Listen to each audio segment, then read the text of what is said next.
اس کو وہ کبھی سامنے نہیں آنے دیتے تھے.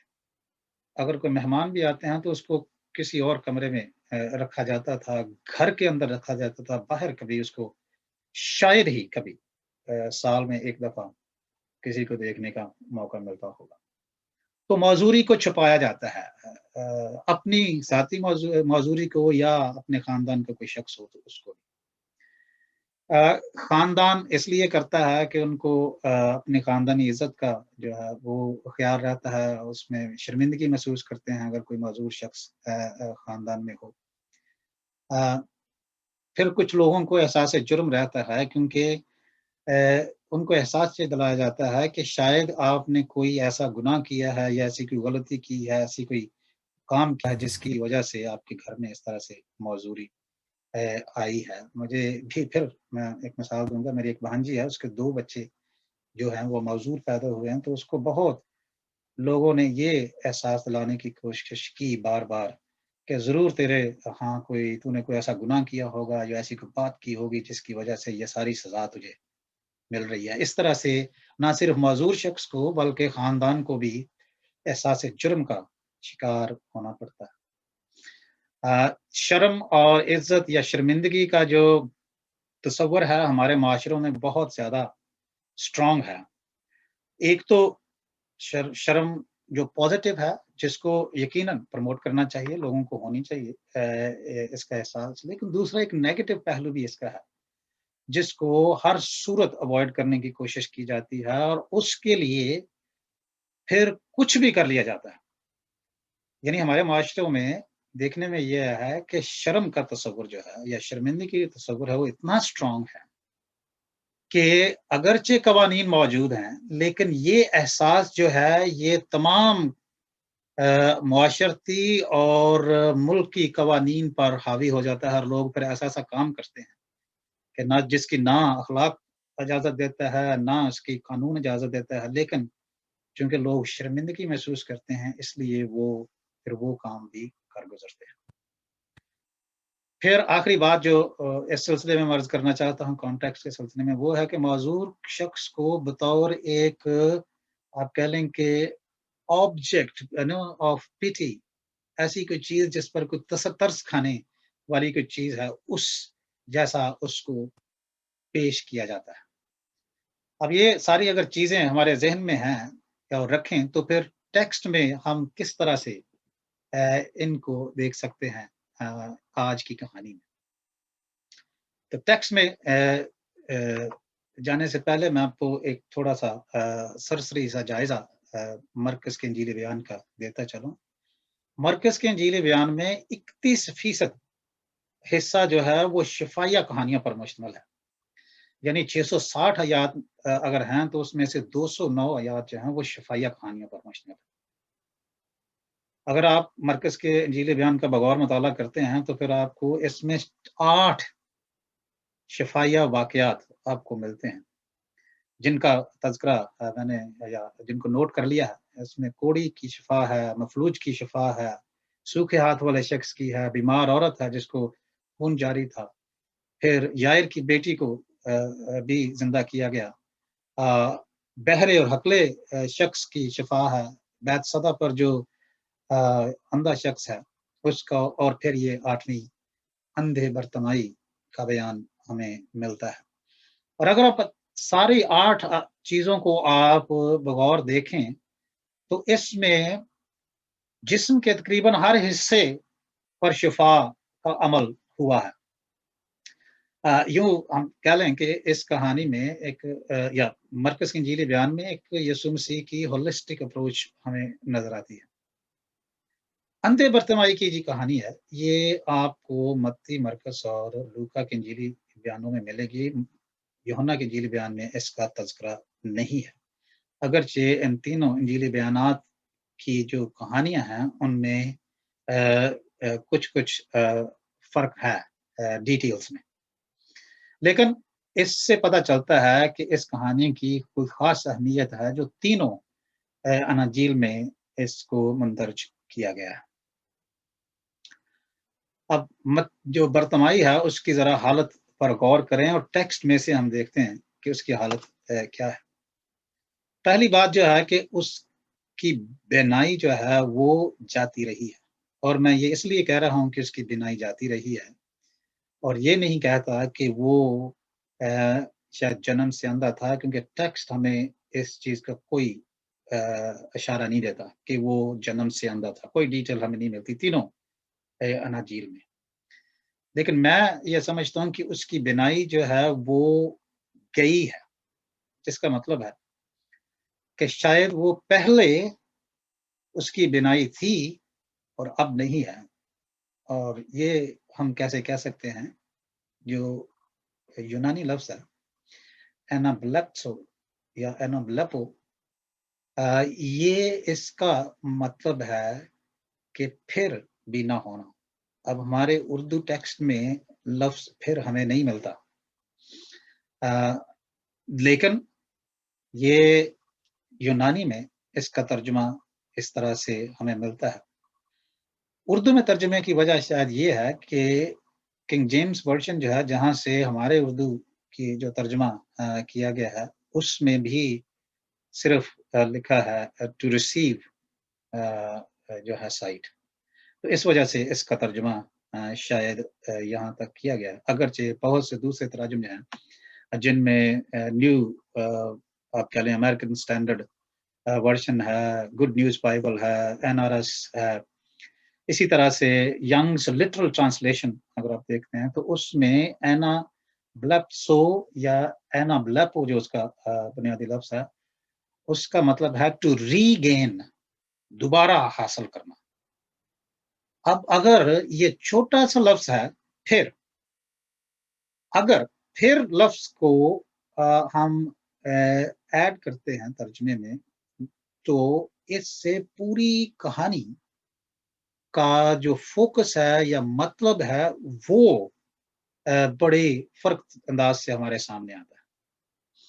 اب یہ یہاں پہ ہی اینابلیپو کا ترجمہ پھر نہیں کیا گیا، بلکہ اعمال کی کتاب میں پولوس کی جب بینائی جاتی رہی، جب اسے وہ دمشق کی راہ پر تجربہ ہوا تو اس کی آنکھیں جو ہیں اس کی بینائی جاتی رہی، اور وہ ایک گھر میں لے جایا گیا اس کو، تو اس کو رویا میں دکھایا گیا کہ ایک شخص آئے گا جو اس پر دعا کرے گا، اور پھر اس کی بینائی جو ہے واپس آ جائے گی. اعمال کی کتاب کے 9ویں باب میں 3 دفعہ یہ لفظ استعمال ہوا ہے، اور 22ویں باب میں پھر جو پولوس ہے اس کی گواہی میں اس کا ذکر ہے. تو اینابلیپو اگر وہاں پہ یہ استعمال ہوتا ہے بینائی کے واپس آنے پر، تو اس کا مطلب ہے کہ پولوس جیسے پہلے اندھا نہیں تھا، لیکن بعد میں اس کی بینائی گئی اور پھر اس کی بینائی واپس آئی. تو مرکز کی انجیل بیان میں بھی شاید پھر لفظ آنا چاہیے جو ٹیکسٹ کو اور زیادہ ہمارے سامنے واضح کر دیتا ہے. اب یہ شخص اگر پہلے بینا تھا اور بعد میں اندھا ہوا یا اس کی بینائی جاتی رہی، تو اس کے جو آپ کہہ لیں کہ اس کے جو کانسیکوینسز ہیں، اس کے جو نتائج ہیں، اس کو کس طرح سے بھگتنے پڑے ہیں، وہ آپ دیکھیں کہ وہ شخص بھیک مانگتا ہے. اب متی میں بھیک مانگنے کا ذکر نہیں ہے، لیکن لوکا اور مرکز دونوں اس کا ذکر کرتے ہیں. بھیک مانگنا کوئی بھی اتنا آپ کہہ لیں کہ عزت دار کام نہیں سمجھا جاتا، نہ اس وقت نہ آج اس کو سمجھا جاتا ہے. تو معاشرتی طور پر اس کو رسوائی کا سامنا ہے. اب چونکہ یہ شخص بھیک مانگتا ہے تو اس کے بارے میں معاشرتی رویے کیسے ہیں یہ بھی ہمیں ٹیکسٹ میں سے ہم دیکھ سکتے ہیں. پہلی بات تو یہ ہے کہ برتمائی کو اس کے کام سے بیان کیا گیا ہے. لوکا کے انجیلی بیان میں خاص طور پر برتمائی یہاں پہ بھی اس کو بھکاری کہا گیا. اگر آپ نیا ترجمہ اردو کا پڑھتے ہیں تو اس میں لکھا ہے بھکاری. کسی شخص کو اس کے کام سے جانا گیا ہے، اس کے پرسنل نام سے یا اس کی شخصیت کے حوالے سے اس کو بیان نہیں کیا گیا اپنا. اب آپ اپنے ماحول میں بھی کسی کو دیکھ لیں، اگر آپ کسی شخص کو اس کے کام کے وسیلے سے جانتے ہیں، بالخصوص ہم جو مسیحی ہیں، ہمیں تو اس بات کا بہت بخوبی اندازہ ہے کہ لوگ بطور انسان یا بطور کمیونٹی ممبر نہیں، بلکہ کئی دفعہ ہمارے جو کچھ بہن بھائی ایسا کام کرتے ہیں ان کو ان کے کام سے جانا جاتا ہے بجائے اس کے کہ ان کو بطور شخص جانا جائے. تو کس قدر یہ تضحیک امیز لفظ استعمال کیے جاتے ہیں اگر کسی کو بکاری کہا جائے یا کسی کو اس طرح سے کوئی لفظ ان کے لیے استعمال کیا جائے.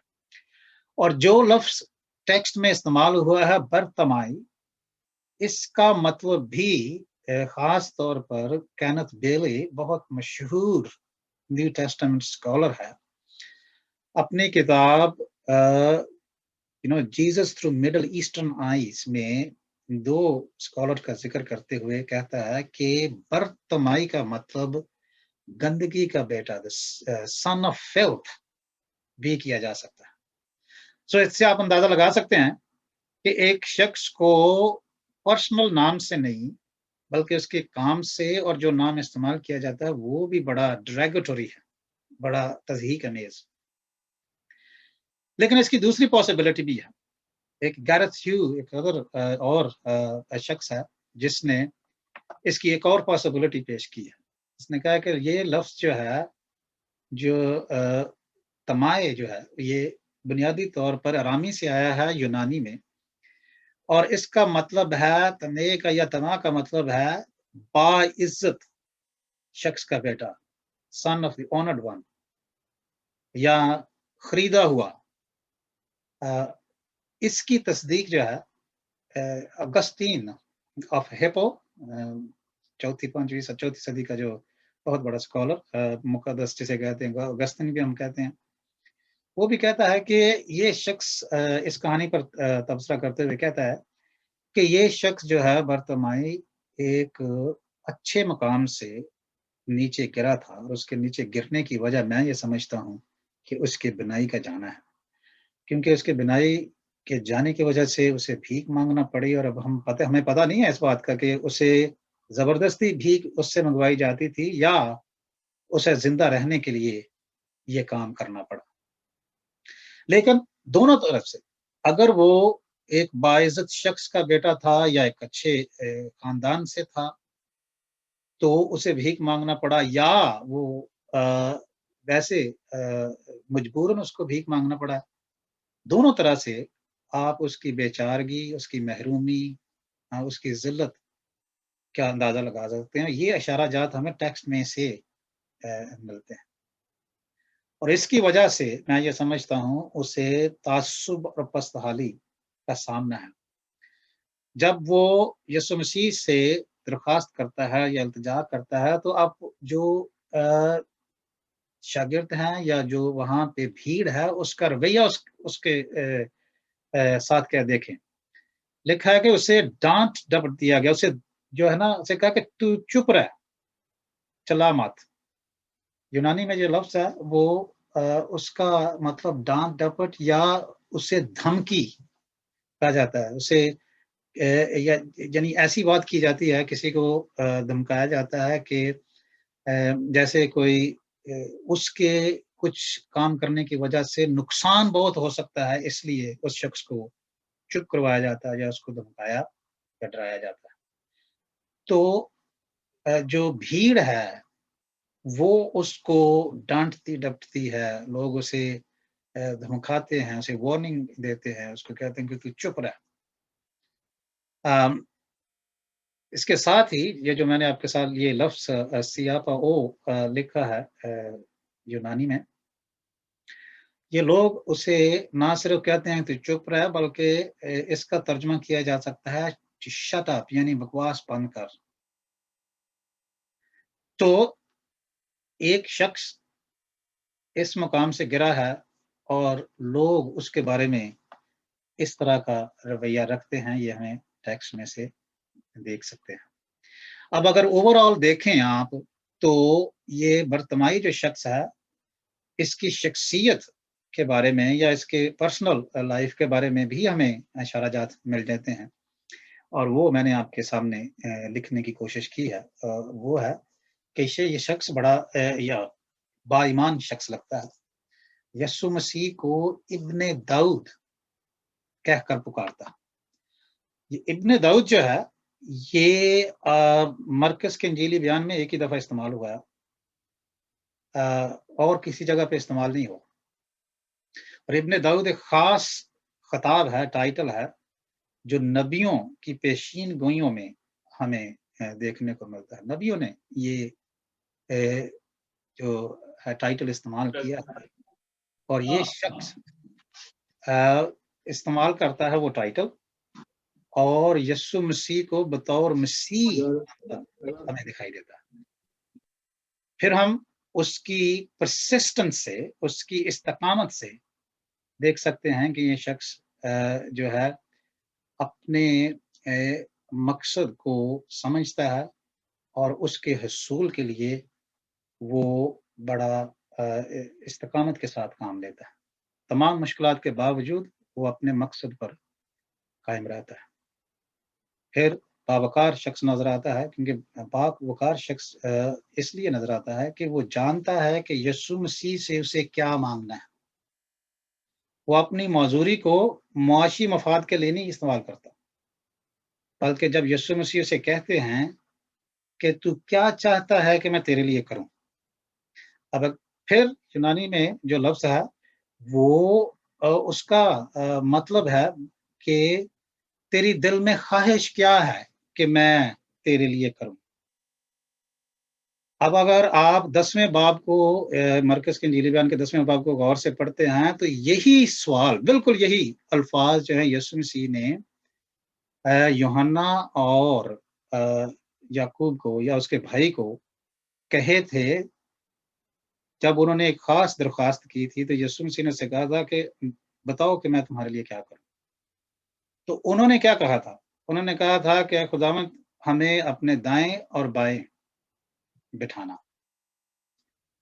یہ فرق آپ بڑی آسانی سے دیکھ سکتے ہیں اس ٹیکسٹ میں. کچھ لوگ جو ہیں وہ مرتبہ اور عزت چاہتے ہیں، اور آپ کہہ لیں کہ اعلیٰ مقام چاہتے ہیں، لیکن یہ شخص جب یسوع مسیح کے پاس آتا ہے تو وہ اس اعلیٰ مقام کی یا اتنی شہرت کی آپ کہہ لیں یا کسی اور چیز کا تقاضا نہیں کرتا، بلکہ وہ صرف بینائی کے واپس آنے کا تقاضا کرتا ہے یا درخواست کرتا ہے.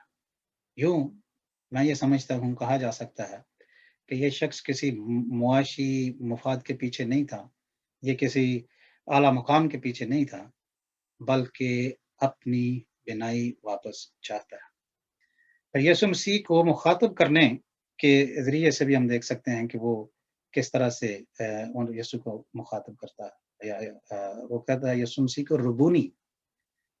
پھر یہاں پہ یہ لفظ آیا ہے ربونی مرکز میں، اور پھر یوحنا کے انجیل بیان میں ایک دفعہ، جس کا مطلب ہے سر، ویری پولائٹ وے میں یہ لفظ استعمال ہوتا ہے. مائی لارڈ اردو میں ہے میرے خداوند، اے خداوند استعمال ہوا ہے. تو اس سے اندازہ آپ کو لگایا جا سکتا ہے کسی حد تک کہ وہ کتنی شائستگی سے یسوع مسیح کے ساتھ بات کرتا ہے. اور آخری بات کہ اس کو شفا ملنے کے بعد وہ بھاگ نہیں جاتا، بلکہ وہ یسوع مسیح کی پیروی کرتا ہے، اور لکھا ہے کہ وہ اس کے پیچھے چلا. اور اگر آپ مرکز کے انجیلی بیان کو پڑھتے ہیں تو 10واں باب تک یسوع مسیح کے جو منسٹری ہے وہ عام منسٹری ختم ہوتی ہے، اور آگے پیشن واقعات شروع ہوتے ہیں. وہ یسوع مسیح مصلوب ہونے کے لیے یروشلم کی طرف جا رہے تھے، اور یہ شخص یسوع مسیح کے ساتھ جاتا ہے. اب بحالی کیسے اس طرح ہوتی ہے؟ اب ہم نے دیکھ لیا اس کی اسٹگمیٹائزیشن، اس کی جو ڈیپریویشن ہم نے دیکھی ہے، اس شخص کو دیکھ لیا. تو پھر آگے کا جو سٹیپ ہے وہ ہے کہ اس کی بحالی کیسے ہوتی ہے. یسوع مسیح برتمائی کی بینائی واپس لوٹاتا ہے، اور اس کے ساتھ وہ اس کی معاشرتی رسوائی، احساس جرم، شرمندگی اور بدحالی کو دور کرتا ہے. یسوع مسیح صرف محض اس کی جسمانی شفائی نہیں ہے، اس کے ساتھ اور بہت ساری چیزیں اٹیچڈ ہیں جو اس کو ملتی ہیں. اسے کھویا ہوا مقام اس کا ہے، اس کو واپس دلا دیتا ہے، اس کی جو سیلف اسٹیم ہے اس کو بحال کرتا ہے، اور جسمانی طور پر تو اس کو شفا ملی ہی ہے، لیکن یہ ساری چیزیں اس کے ساتھ اسے ملتی ہیں۔ بحالی کے ساتھ ساتھ پھر اس کی انٹیگریشن معاشرتی طور پر اسے دوسروں کے ہاتھوں کی طرف دیکھنے سے رہائی دیتا ہے اور اسے مین سٹریم سوسائٹی میں دوبارہ شامل کرتا ہے، ایک باعزت شخص کے طور پر باعزت فرد معاشرے میں واپس لوٹاتا ہے تاکہ وہ معاشرے میں حصہ ڈالے، نہ کہ وہ صرف معاشرے سے اپنے مفاد وابستہ کرے۔ اس کے روحانی اسباق جو ہے پہلو بھی ہے کہ اسے اپنے شاگردوں کے ساتھ اپنے پیچھے آنے دیتا ہے، اس کے ایمان کی تائید کرتا ہے کہ تیرے ایمان نے مجھے اچھا کیا، اور اس کے اپنے اوپر اعتماد کو بحال کرتا ہے۔ یوں ہم دیکھ سکتے ہیں کہ یسوع مسیح کی برتمائی کے بارے میں مجموعی بحالی کی اپروچ ہے، مجموعی بحالی کو اہمیت دیتا ہے، صرف جسمانی شفا نہیں۔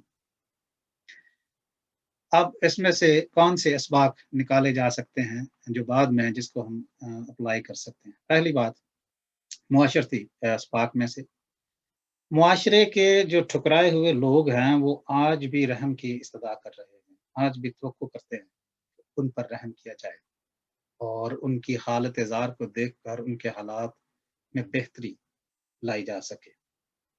غریب، محتاج اور معذور جو ہیں ان کے بارے میں لوگوں کے رویوں میں تبدیلی آنے کی ضرورت ہے۔ ان کو محض ایک آبجیکٹ آف پٹی نہیں دیکھنا چاہیے، بلکہ ایک فرد کے طور پر ان کو دیکھا جانا چاہیے۔ برتمائی جو ہے ناانصافی اور غیر روا سلوک کے خلاف آواز کی نمائندگی کرتا ہے، یعنی he is a kind of a figure of protest against injustice۔ جو اس کے ساتھ سلوک رہا ہے اس کے خلاف وہ آواز اٹھاتا ہے، لیکن جو شخص بھی ظلم کے خلاف آواز اٹھاتا ہے، غیر انسانی سلوک کے خلاف آواز اٹھاتا ہے، وہ اس کو لوگ ہمیشہ دبانے کی کوشش کرتے ہیں۔ تو اس ٹیکسٹ میں بھی آپ دیکھ سکتے ہیں جب وہ حالانکہ رہائی کی درخواست کرتا ہے، رحم کی درخواست کرتا ہے، لیکن اس کی لوگ آواز کو دبانے کی کوشش کرتے ہیں، لیکن برتمائی جو ہے ظلم کے آگے جھکتا نہیں ہے، سپریشن کے آگے جو ہے وہ ہاتھ کھڑے نہیں کر دیتا، بلکہ وہ اور زیادہ اپنی آواز بلند کرتا ہے۔ برتمائی جو نظر انداز اور پسے ہوئے لوگوں کی نمائندگی کرتا ہے، اور اس میں تمام جو ہیں وہ کمیونٹیز شامل ہے، انکلوڈنگ اس کرسچنز، خاص طور پر پاکستانی کانٹیکس میں۔ آخری بات جو ہے کہ محتاج جو ہیں وہ داد رسی کی توقع کرتے ہیں اور کر رہے ہیں آج بھی، اور اس کا تقاضا کرتے ہیں۔ اب ان کی روحانی پہلو کیا ہیں؟ روحانی اسباق میں ہم برتمائی کو اپنی جسمانی کمزوری کو مسیح پر ایمان رکھنے میں حائل ہوتے ہوئے نہیں دیکھتے، وہ نہیں اس کو حائل ہونے دیتا، اور ہم دیکھ سکتے ہیں کہ یسوع مسیح اس کے ایمان کی تائید کرتے ہیں۔ سوال یہ ہے کہ اس کا ایمان کیا تھا؟ کینتھ بیلی پھر ہماری مدد کرتا ہے اس سلسلے میں، وہ کہتا ہے کہ برتمائی ایمان رکھتا ہے کہ یسوع مسیح کے پاس شفائیہ قوت ہے، وہ ایمان رکھتا ہے کہ یسوع مسیح بشمول اس کے ناداروں پر ترس کھاتا ہے، وہ یسوع مسیح کو ابن داؤد یا مسیحا مانتا ہے، باوجود اپنی ڈس ایبلٹی کے، باوجود ان تمام ڈیپریویشن کے اور سٹیگمیٹائزیشن کے، اس کا مسیح پر ان تین چیزوں میں ایمان ہمیں مضبوط نظر آتا ہے۔ دوسری بات وہ یہ جانتا ہے کہ یسوع مسیح ہی رہائی دے سکتا ہے، رہائی بخشتا ہے۔ یسوع مسیح جو اپنے مشن کے بارے میں شروع میں ہی اب کہہ لیں کہ مشن سٹیٹمنٹ دیتا ہے لوکا کے انجیلی بیان کے چوتھے باب میں کہ میں آیا ہوں کہ میں اندھوں کو بینائی دوں اور کچلے ہوں کو آزاد کروں، یہ رہائی کی بات جو ہے وہ اس کو ایکسیپٹ کرتا ہے اور صرف یسوع مسیح سے رحم کی استدعا کرتا ہے۔ پھر وہ یسوع مسیح جو ہے جدائی کی دیوار کو ختم کرتا ہوا ہمیں یہاں پہ نظر آتا ہے. دو معاشروں میں دو طرح کے معاشرے، ایک جو محتاج غریب ہیں، جو ڈپرائیوڈ لوگ ہیں، ان کے درمیان جو ایک دیوار تھی جدائی کی، اس کو ختم کرتے ہوئے اس کو دوبارہ مین سٹریم سوسائٹی میں شامل کرتا ہے. چوتھی اور آخری بات، یسوع مسیح بطور مجسم خدا محتاجوں اور مسکینوں کی دادرسی کرتا ہے. God incarnate sides with the oppressed. خدا ہمیشہ oppressed کی حمایت کرتا ہے اور اس کے ساتھ ہوتا ہے. بے شک وہ بنی اسرائیل ہوں ملک مصر میں، یا اس کے بعد اور لوگ جو ہیں وہ ہوں، خدا مسکینوں اور محتاجوں کے ساتھ کھڑا ہوتا ہے. اب یہ باتیں ہمارے ذہن میں رکھنی چاہیے. اس چیزوں ایسی چیزیں جو ہم ٹیکسٹ میں سے اخذ کر سکتے ہیں اور پھر ان کو اپنے ماحول پر ان کا اطلاق کر سکتے ہیں.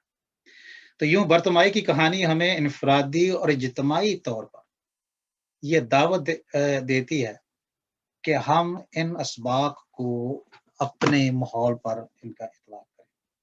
انفرادی طور پر وہ یہ ہے کہ معذوری جو ہے وہ فطری طور پر واقع ہو یا حادثاتی طور پر، اس کو اپنی آپ کہہ لیں کہ ذاتی مفاد یا غیر ضروری توجہ حاصل کرنے کے لیے استعمال نہیں کرنی چاہیے. یہ معذور لوگوں کے لیے بھی چیلنج ہے اور ان فیملیز کے لیے بھی چیلنج ہے جن کے ہاں اس طرح کی معذوری پائی جاتی ہے.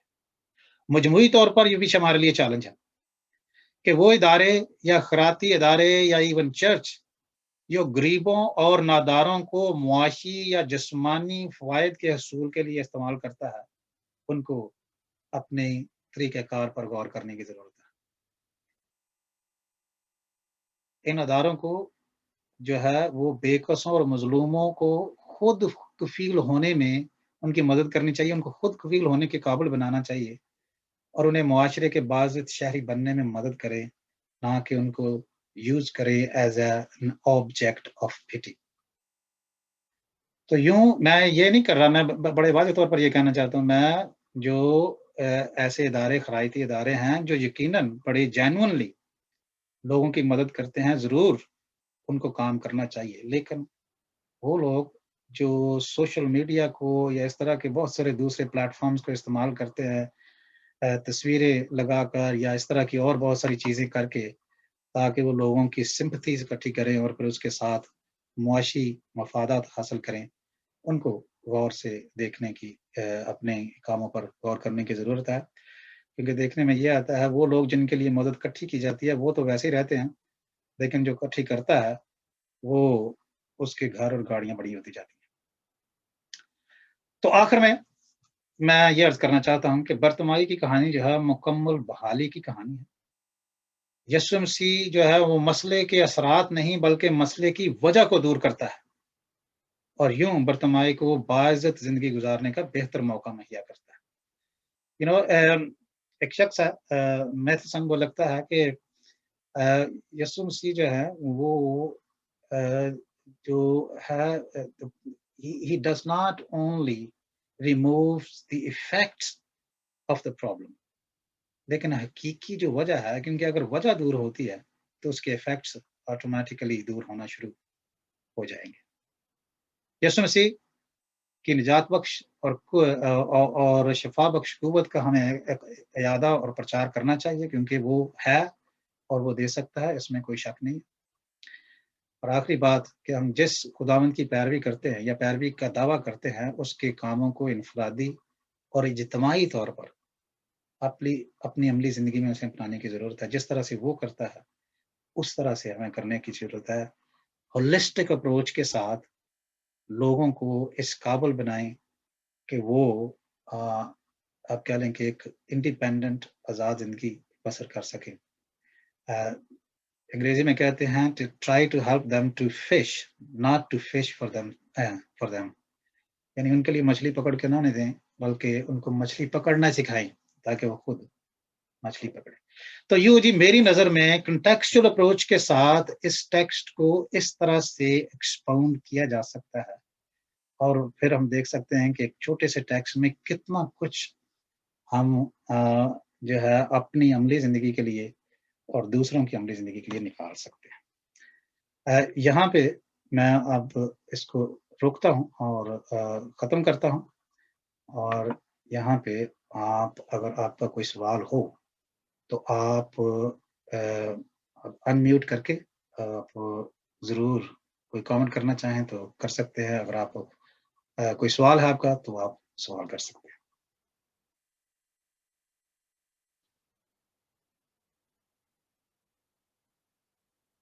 جی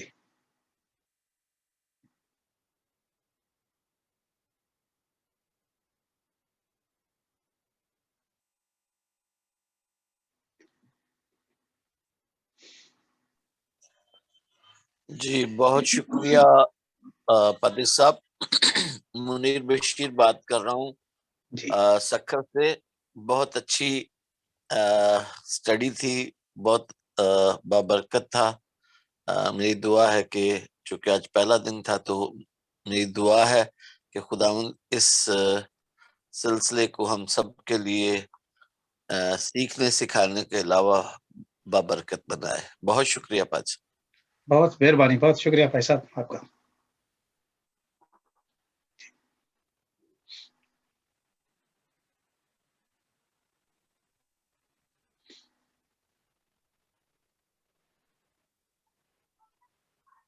جی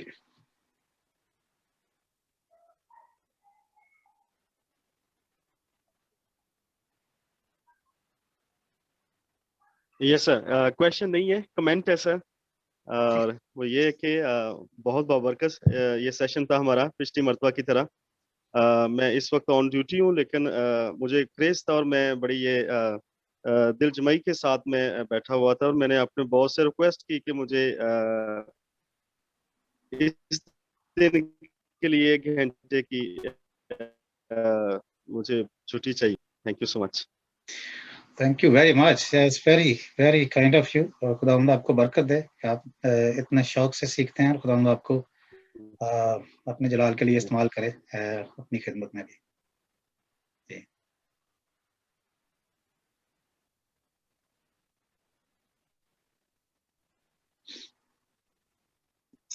sir good evening, Irfan Nazir from Lahore. Sir hello ایک سجیشن ہے سر. جی سر کوشچن نہیں ہے, کیا یہ ریکارڈیڈ فارم میں بھی ہمیں لیکچرز مل سکتے ہیں تاکہ ہم ان کو بعد میں بھی سن سکیں, اور ایسا پاسبل ہے سر؟ کوئی ایسی جی صورتحال بن سکتی ہے ہمارے لیے؟ جی بالکل بالکل مل سکتے ہیں, بالکل آپ اویلیبل ہوں گے. ویسے بھی یہ فیس بک پہ ریکارڈنگ اس کی موجود ہوگی. اس کے علاوہ بھی میں کوشش کر رہا ہوں کہ یہ جو ریکارڈ ہو, اور ریکارڈنگ جو ہے پھر جو دوست لینا چاہیں ان کو یہ ریکارڈنگ مل سکتی ہے. ایک بات ہے کہ میں کوئی ٹیک سیوی نہیں ہوں, یعنی میں ٹیکنیکل نہیں ہوں اتنا بندہ, لیکن کوشش کرتا ہوں کہ اگر وہ ریکارڈنگ ہو گئی تو جو میں نے کوشش کی ہے تو پھر ضرور آپ کو ملے گی. نوٹس آپ کو یہ پریزنٹیشن ضرور ہی ملے گی, لیکن جو اگر ریکارڈنگ جس میں نے کوشش کی ہے وہ یعنی کمپیوٹر کہہ تو رہا ہے کہ ریکارڈنگ ہو رہی ہے, اور اگر ریکارڈنگ یہ ہو گئی تو پھر ضرور ریکارڈنگ اویلیبل ہوگی. اس میں کوئی میرا جو ہے وہ میں آپ کہہ لینا جی رائٹس نہیں ہے. میں یہ سمجھتا ہوں کہ یہ خدا کے جلال کے لیے, اس کی خدمت کے لیے, لوگوں کے لیے برکت کا باعث ہونے کے لیے یہ فری ہے سب کے لیے, اور سب اسے استعمال کر سکتے ہیں اپنی کلیسیاؤں میں یا اپنی ذاتی زندگی میں. سر میرا نیکسٹ کوشچن, یہ کوشچن ہے میرا کہ یہ ہمارا جو کوئی یہ کورس ہے یہ کتنے ویکس میں ہم کور کر پائیں گے, یا اس کی ڈیوریشن کیا ہے؟ اگر کوئی انٹرسٹیڈ ہے اس کو بتایا جائے کہ ایسے چل رہا ہے کورس اور آپ اتنے ویکس دیں, تو پھر ہم کچھ نہ کچھ اس مطالعہ سے ڈیفینیٹلی بہت سی باتیں ہم سیکھیں گے. کہ ہم ڈیوریشن بتا سکتے ہیں کہ ہمارا 4 months چلے گا, 6 months چلے گا؟ انیشلی میں نے اس میں اتنا کوئی جو نکالا کہ سیٹ ٹائم نہیں کیا, لیکن میں یہ عرض کرنا چاہتا ہوں کہ یہ جو مختلف پیسیجز کے جو ہیں اسٹڈیز جو ہیں وہ اگلے 3-4 کہہ لیں کہ مہینوں تک چل سکتی ہیں, اور اس کے بعد پھر اگر دوست انٹرسٹڈ ہوں گے کوئی ایک خاص کورس کرنا چاہیں گے تو بہت سے کورس میں نے ڈیولپ کیے ہیں, وہ کورسز بھی کیے جا سکتے ہیں بالخصوص ببلیکل ہرمینوٹکس کے حوالے سے, تفسیر کے حوالے سے. اس میں کتاب کی کسی کی تفسیر ہو سکتی ہے, یا